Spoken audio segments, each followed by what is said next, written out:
I didn't belong here, the night I fell into the abyss. It's strange how silence can change its meaning. The park at night had always been my refuge, a sanctuary where the chaos of life couldn't reach me.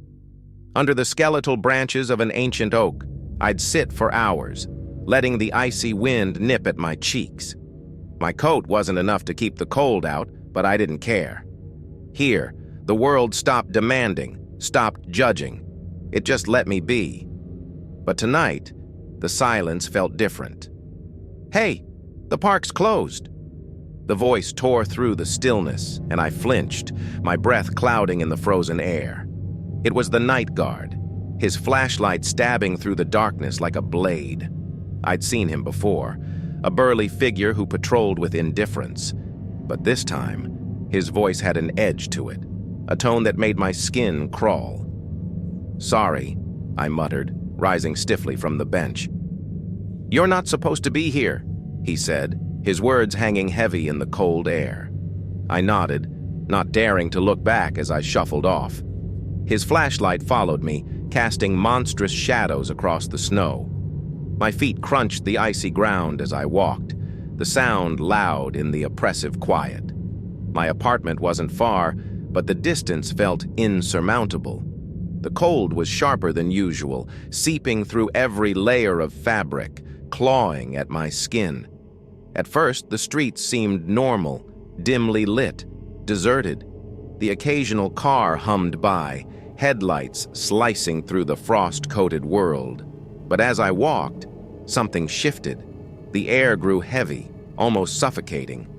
Shadows stretched unnaturally long, twisting and writhing in the flickering light of the street lamps. I shook my head, trying to dispel the unease. Exhaustion, I told myself. Just exhaustion. But the world around me seemed to warp. Streets I'd walked 100 times before felt alien. Familiar landmarks vanished, replaced by curving roads that shouldn't exist. Panic crept in, tightening my chest. I was lost in my own neighborhood. "Calm down," I whispered, my voice trembling. The barren trees lining the road seemed alive, their branches reaching out like skeletal hands. And then I heard it, the whispers. Faint, almost imperceptible at first, but growing louder with every step. They weren't words, just an unsettling murmur that gnawed at my nerves. "Hello?" I called out, my voice cracking. No answer. Only the whispers surrounding me, seeping into my head. I quickened my pace, the snow beneath my boots feeling softer, stranger. When I looked down, my heart stopped. It wasn't snow. Ash. A gray, shifting layer that clung to my shoes, leaving blackened prints. The air reeked of something acrid, something burnt. "What is this?" I muttered, panic rising. The buildings around me warped, their windows like gaping mouths frozen mid-scream.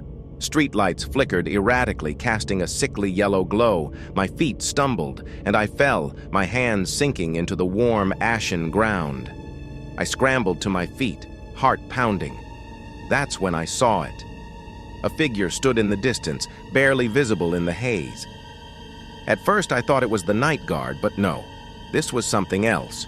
It was tall, impossibly so, with limbs that stretched unnaturally long, its head tilted at an angle no human could mimic. "Hey, can you help me?" I shouted, desperation clawing at my voice. The figure didn't move.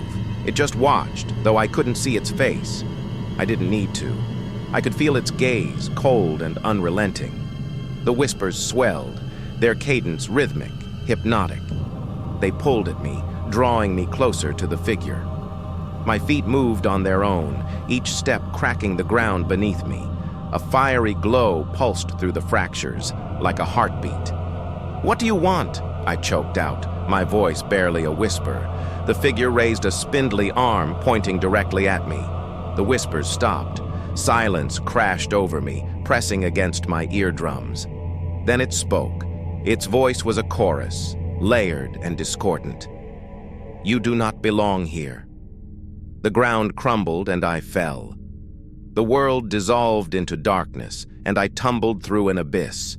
My screams were swallowed by the void. Images flashed before me. The park bench, the twisting streets, the figure's shadowed form. And then faces, hundreds of them, their hollow eyes and gaping mouths frozen in silent agony.